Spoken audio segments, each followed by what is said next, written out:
السلام عليكم ورحمة الله وبركاته، والصلاة والسلام على سيدنا ونبينا محمد عليه أفضل الصلاة والسلام. يوم جديد من برنامجكم هدف وملخص. النهاردة هنتكلم عن الدوري المصري وجمال فعلا الدوري المصري. يمكن أنا أول مرة بشيد بالدوري السنة دي.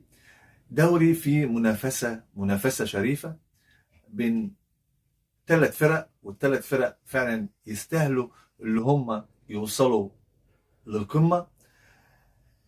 طبعا انا مش هقول انا بتمنى مين او يكسب او مين يخسر، عشان انا لا مع ولا مع ضد.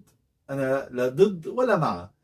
ف الزمالك كسب هنقول له الف مبروك، الاهلي كسب هنقول له الف مبروك، بيراميدز كسب هنقول له الف مبروك، اي فريق في الدوري كسب الدوري هنقول له الف الف مبروك. اتمنى الجمهور اللي احنا شفناه بين الاهلي والزمالك يكون كده على طول، بس ما ينفعش بعد ما انت تخلص الماتش انا خسران تقعد تعايرني. وانت كسبان انا احط وشي في الارض او ما احطش وشي في الارض وافضل اشتمك واقول لك يا ابني، وانت تقول لي يا ابني. فما ينفعش. انت المشكلة اللي انتم ما بتشوفوش اللي في دلوقتي، في سيدات وفي اطفال وفي ناس كبار في السن بيتفرجوا على الماتشات دي، ويبقى كل شتيمة انت بتقولها بتخش كل بيت مصري. كل لفظ انت بتقوله سيء سيء بيعم عليك وبيعم على بيتك. فانت ليه؟ انت روح متع نفسك، روح اتفرج ومتع نفسك يا عم. لو انت مش في الملعب اتفرج في التلفزيون ومتع نفسك، ما تحرقش دمك، اتفرج على اللي يكسب انت تفرح. والله فرقتك انت بتحبها ومن صغرك مش مشاكل، خسرت المرة دي هتكسب المرة الجاية.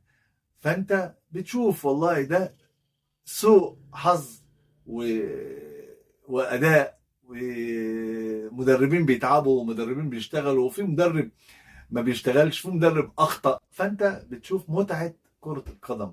انت لما بتتفرج على اي دوري في العالم بتتفرج على المتعة تقول ايه ده احنا مش عايشين، او احنا ما بنتفرجش على كورة. ليه؟ الناس ديت وصلوا زي ما بيقولوا ليفل وحش، وحش الكورة. هم الناس دي وصلت لكده، وصلت اللي هم رايحين يتمتعوا. تلاقي الملاعب كلها مليانة، وتلاقي الملاعب بحب، وتلاقي الفريق اللي بيخسر الجمهورين بيسقفوا له. المدرب ده بيسلم على المدرب ده، اللاعب ده بيسلم على اللاعب ده، اللاعب ده بيغير التيشيرت مع اللاعب ده. فكلهم مع بعض قلب واحد، بيبقى في الماتش مجزرة.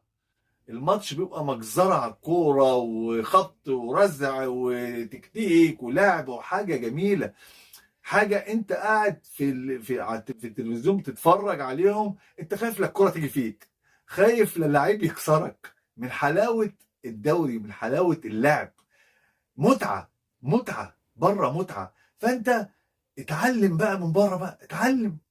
انتوا خلاص 2026 يا جماعة، 2026 ده انت قديم قوي خلاص، يعني احنا وصلنا.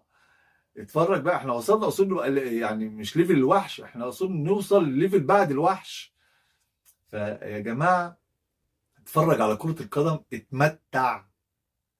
لا تحرق دمك ولا تشتم ولا تقول اي حاجة. يا جماعة الشتيمة بترجع لك، والله بترجع لأهل بيتك في البيت. ما هو أهل بيتك وانت في الملعب بيتفرجوا عليك، عارفين ان انت في الملعب، عارفين ان انت في النادي، فبيسمعوا الشتايم، فبرضه بترجع لهم. انت بتشتم بترجع لأهلك. فاتمتع من الكوره، واتمتع من اللعيب اللي انت بتحبه، واتمتع من النادي اللي انت بتشجعه. بطلوا بقى، بطلوا نحط دماغنا معنا صح في الطينه. ارتقي، خليك محترم.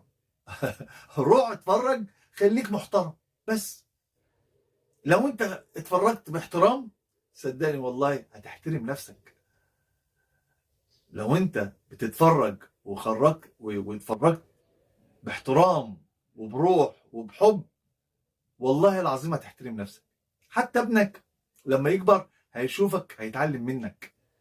لو انت عصبي ومتنرفز ومش عارف ايه، ابنك هيطلع زيك، وانت ممكن تموت ممكن يحصل لك، تيجي لك جلطة، يجي لك مرض، يجي لك أزمة، يجي لك حاجة على حاجة هايفة.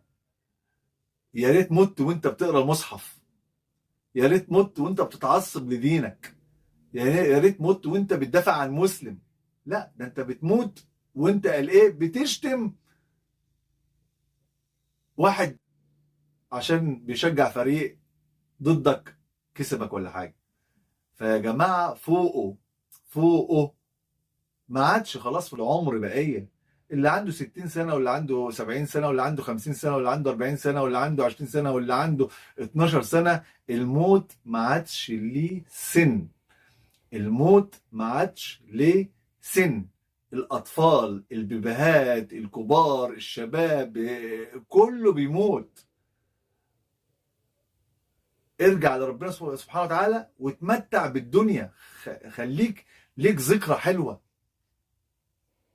يبقى انت اتمتعت بالدنيا وبقى ليك ذكرى حلوة، وكمان في الآخرة ربنا سبحانه وتعالى يبني لك قصر، يبقى ليك قصر في الجنة.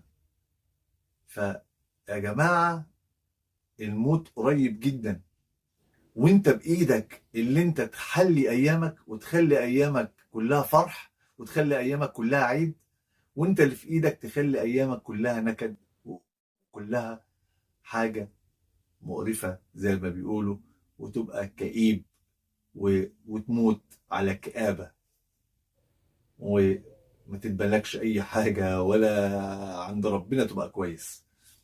فيا جماعة أنا بتكلم وبقول إن إحنا نحترم نفسنا، وإن إحنا نراعي ربنا سبحانه وتعالى، ونعرف الصح إيه والغلط إيه، وإحنا ما بقيناش صغيرين.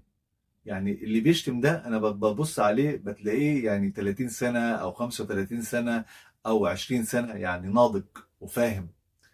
ففوقه، فوقه السكينة بتسرقكم. انت بتحب الكورة يا عم، حبها وتمتع بيها، العب وهزر وافرح. ربنا يا رب ما يجعلنا وحشين مع بعض، وربنا يا رب يجعل كل ايامنا خير وسعادة وفرح. مع تحياتي محمد عباس، برنامجكم هدف وملخص.